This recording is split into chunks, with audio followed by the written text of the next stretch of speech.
تو فرمایا کہ وَمِنْ آیَاتِهِ خَلْقُ السَّمَاوَاتِ وَالْأَرْضِ وَاخْتِلَافُ أَلْسِنَتِكُمْ وَأَلْوَانِكُمْ، اور اس کی نشانیوں میں سے یہ نشانی بھی ہے، یعنی وہ واحد ہے، وہ لا شریک ہے، اس نے اکیلے نے پوری کائنات کو پیدا کیا، وہ دوبارہ قیامت بھی برپا کرے گا، دوبارہ بھی زندہ کر سکتا ہے۔ وہ کیوں کر سکتا؟ دیکھو کتنے حیرت انگیز کام اس نے آلریڈی کیے ہوئے ہیں۔ تو وہ کون سے حیرت انگیز کام ہے؟ فرمایا کہ اور اس کی نشانیوں میں سے یہ ہے خلق السماوات والارض، آسمانوں کو اور زمین کو پیدا کرنا۔ تو آسمان اور زمین کی پیدائش آپ اندازہ کر لیں کہ زمین کتنی بڑی ہے۔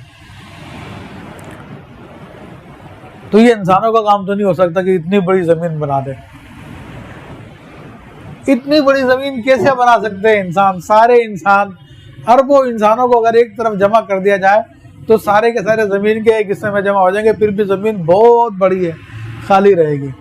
زمین تو زمین بہت بڑی ہے، اس کے اندر بڑے راز، بڑے اسرار ہیں، اس میں سمندر بھی ہیں، اس کے اندر پہاڑ بھی ہے، پتہ نہیں کیا کیا کچھ ہے۔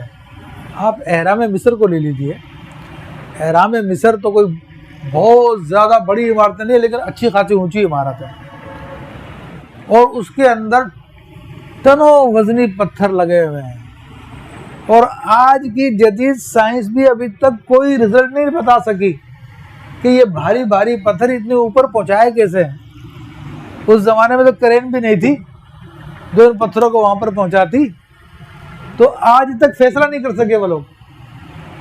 تو مختلف لوگوں نے مختلف تھیوریاں دی اس کے اوپر، لیکن کسی پہ بھی دل نہیں جما۔ ہاں مسلمان کہتے ہیں، مسلمان بعض علماء نے بیان فرمایا کہ یہ جنات کے ذریعے کام لیا گیا، کہ جنات میں سے بعض ایسے ہوتے ہیں اللہ نے انہیں بہت طاقتور بنایا ہے، اور ایسے طاقتور بھی ہوتے ہیں کہ پیچھے آپ کی اتنی بڑی بلڈنگ ہے کہ اس کو بھی اٹھا سکتے ہیں، وہ ان کے لیے مسئلہ نہیں، ایسے طاقتور بھی اللہ تعالیٰ کے مخلوق۔ تو وہ علماء نے فرمایا کہ جنات کے ذریعے فرعون نے کام لیا اور یہ سارے کے سارے اہرام مصر بنائے۔ تو اہرام مصر کو بنانا یہ انسانوں کے لیے ممکن نہیں ہے، آج کی سائنس انکار کر رہی ہے۔ تو اتنی بڑی زمین پہ غور کر لو کہ انسانوں نے یا کسی اور مخلوق نے کیسے بنا سکتی ہے۔ تو یقیناً اس کا بنانے والا بھی اس سے بڑا اور اس سے زیادہ طاقتور ہے، جس نے زمین کو بنایا۔ فرمایا کہ آسمانوں کو بنایا۔ اب آسمان ایک حقیقت ہے، سائنس کے پاس اس کی کوئی حقیقت نہیں ہے۔ سائنس تو کہتی ہے خلا ہے، جو ہمیں نظر آ رہی ہے، گیسیں نظر آتی ہے، لیکن اسلامی نظریے کے مطابق یہ باقاعدہ اجسام ہے، آسمان جسم ہے، اور ایک آسمان سے دوسرے آسمان کو کراس کرنے کے لیے اجازت لینی پڑتی ہے، ورنہ بندہ اس میں داخل نہیں ہو سکتا۔ پھر دوسرے سے تیسرے میں، تیسرے سے چوتھے میں، جیسا کہ معراج کے واقعے میں نبی علیہ السلام کا پورا واقعہ آتا ہے کہ ہر آسمان کے دروازے پر بجایا گیا اور اندر سے پوچھا گیا، جب آپ علیہ السلام کا نام بتایا گیا تو پھر وہ دروازہ کھلا۔ تو یہ سب کے سب حیرت انگیز چیزیں۔ پھر اتنا بڑا آسمان بغیر پلر کے کھڑا ہے۔ یہ ہماری ایک چھوٹی سی مسجد ہے، اس میں ہم نے پتہ نہیں کتنے پلر لگائے ہوئے ہیں جو نظر نہیں آ رہے، تو ان کو اوپر والے بیم دیے ہوئے ہیں، تو اس سے ہم نے چھت بنائی ہے۔ لیکن اللہ کا آسمان دیکھیں کتنا بڑا ہے، اسی طرح کوئی پلر نہیں ہے اور اس نے کھڑا کر کے رکھا ہوا ہے۔ فرمایا کہ دیکھ لو وہ تو ایسے ایسے کام کر سکتا ہے، تم تو چھوٹی سی بات میں حیرت کا اظہار کر رہے ہو کہ دوبارہ کیسے زندہ کرے گا۔ ارے جو اتنے بڑے بڑے کام کر سکتا ہے اس کے لیے دوبارہ زندہ کرنا کیا مشکل ہے؟ تو فرمایا کہ غور کرو، واختلاف السنتکم والوانکم، اور تمہاری زبانوں کا اختلاف اور تمہاری رنگوں کا اختلاف۔ ابھی دیکھیے کہ اللہ تبارک و تعالیٰ نے مختلف قومیں بنائے اور ہر قوم کی ایک الگ زبان ہے اور کوائٹ ڈفرینٹ ہے ایک دوسرے سے، بالکل مختلف ہوتی ہے۔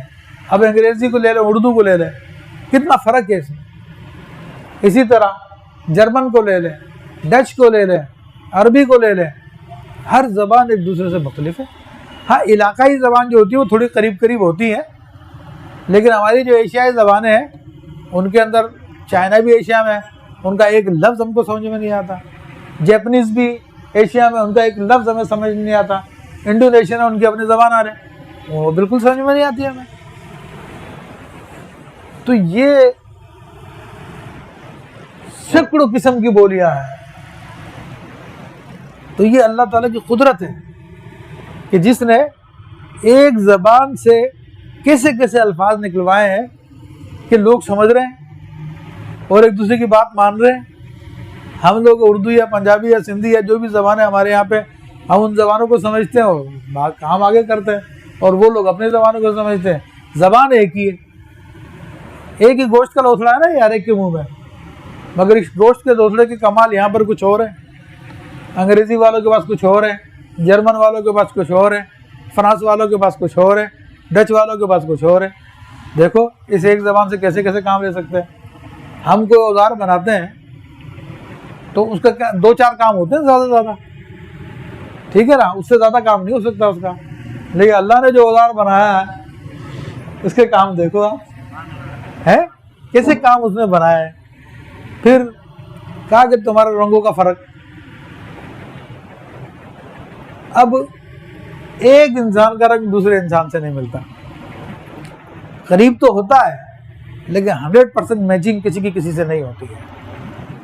اور دنیا میں اربوں انسان ہیں اور اربوں انسانوں کے اربوں رنگ ہیں، مگر 100% کسی کا کسی سے مشابہ نہیں ہے. تو یہ ایک عظیم قدرتوں والی ذات ہے نا جس نے یہ کام کیا. ہمیں اگر 100 چیزیں بنانے کے لیے، 100 چہرے بنانے کے لیے کہا جائے تو ہم تھوڑی دیر بعد بس کر دیں گے بھائی یہ 2 چہروں میں تو فرق ہو سکتا ہے، باقی سب ایک جیسے ہی بنتے جا رہے ہیں. ہم زیادہ فرق نہیں کر سکتے. اس کی شان دیکھو، اربوں انسان پیدا کیے ہیں، آدم علیہ السلام کے زمانے سے لے کے آج تک پیدا ہوتے چلے آ رہے ہیں، مگر ہر ایک میں فرق ہے. ہمارے ہاتھوں کی بناوٹ، ہمارے انگوٹھے کی لکیریں ہیں. اس وقت دنیا میں کئی ارب انسان ہیں اور آج یہ انگوٹھے کی لکیریں ہر آدمی کی آئی ڈی ہے یہ، اور ہر آدمی کی انگوٹھے کی لکیریں دوسرے آدمی سے مختلف ہے. تو اب چھوٹا سا انگوٹھا ہے، اس انگوٹھے کے اندر لکیریں ہی تو ہے، مگر وہ کتنا عظیم ہے کہ جس نے ایک انگوٹھے کے اندر ہر انگوٹھے کو ایسا الگ بنایا کہ ایک دوسرے سے کوئی مشابہت نہیں رکھتا. اس کی لکیریں، ہر ایک کی لکیر اس کی اپنی پہچان ہے. تو یہ سب کی سب اس کی قدرت کی نشانیاں. تم اس میں حیران ہو رہے کہ تمہیں کیسے پیدا کر دے گا. ان فی ذلک لآیات للعالمین، اور اس میں بے شک جاننے والوں کے لیے نشانیاں ہیں. فرمایا کہ من آیاتی ہی، اور اس کی نشانیوں میں سے کہ وہ واحد ہے، وہی کائنات کا واحد مالک ہے، واحد خالق ہے، وہی قیامت کو برپا کرنے والا ہے، وہی تمہیں زندہ کر دے گا.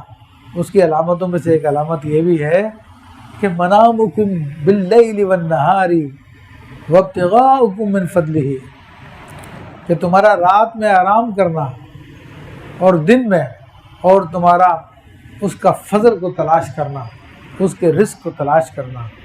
تو اب یہ دیکھیں تمام انسانوں کی ایک عادت ہے کہ رات میں سوتے ہیں اور دن میں جاگتے ہیں. یہ کس نے ان کا ایک ٹائم ٹیبل بنا دیا کہ رات میں سو اور دن میں جاگو؟ کیا کسی نے مجبور کیا؟ کسی انسان نے تو ان کو مجبور نہیں کیا. ہاں اللہ تعالیٰ چونکہ بنانے والا ایک ہے اور یہ اسی ایک خالق کی تخلیق ہے، تو اس لیے ان تمام تخلیق کے اندر ایک ہی قانون جاری ہے کہ اس نے انسانوں کو کے لیے رات سونے کے لیے بنائی ہے اور دن کام کاج کے لیے بنایا ہے. ہم لوگ تو پھر بھی فطرت کے خلاف چل رہے ہیں. ہم لوگ تو رات کو دیر دیر تک جاگتے ہیں، لیکن جن ممالک کو ترقی یافتہ کہا جاتا ہے، آپ امریکہ چلے جائیں، انگلینڈ چلے جائیں اور یورپ چلے جائیں، تو وہاں پر تو یہ کہ شام کو لوگ عصر کے ٹائم میں بھی گھروں میں سونے کی تیاری کرنے لگ جاتے ہیں، اور پھر مغرب کے بعد وہ تقریباً سو جاتے ہیں وہ لوگ، اور رات کو 3 بجے 4 بجے اڑ جاتے ہیں. ہمارے 10-11 بجے تک تو ان کی آدھی نیند ہو جاتی ہے. تو وہ لوگ فطرت پہ چل رہے ہیں، اس لیے ترقی یافتہ ہو گئے، اور ہم لوگ اپنے فطرت سے ہٹتے جا رہے ہیں، اس لیے جو ہے پیچھے الٹے چلتے چلے جا رہے ہیں. اب کراچی کا معاملہ تو سب سے زیادہ بگڑا ہوا. صدر چلے جاؤ تو 12 بجے کے بعد دکانیں کھلنا شروع ہوتی ہے اور سمجھتے ہیں ماڈرن ہو گئے. ماڈرن نہیں ہو گئے، تم پستی میں چلے گئے ہو، تم غلطی میں چلے گئے ہو. تو فرمایا کہ ان فی ذلک لآیات لقوم یسمعون، اور بے شک اس میں نشانیاں ہیں ان لوگوں کے لیے جو سنتے ہیں. یعنی یہ ایسی نشانیاں ہیں جن میں غور کرنے کی ضرورت نہیں ہے. آدمی کو سن کے بھی فوراً ذہن میں آیا تھا واقعی یہ سب لوگ ایک ٹائم میں سوتے ہیں، پھر ایک ٹائم میں جاگتے ہیں. پھر انسانوں کو دیکھو اور جانوروں کو دیکھو، جانور اپنے کھانے پینے کے لیے کوئی دکان نہیں کھولتا، کوئی بزنس نہیں کرتا، ٹھیک ہے نا، اس کا رزق اس کو ویسے ہی مل جاتا ہے. اور انسان کو یہ سارے کام کرنے پڑتے ہیں. وہ روزگار کماتا، دکان پہ بیٹھتا، جاب کرتا، دیگر کام کرتا ہے. تو یہ سب اللہ کی نشانیاں ہیں.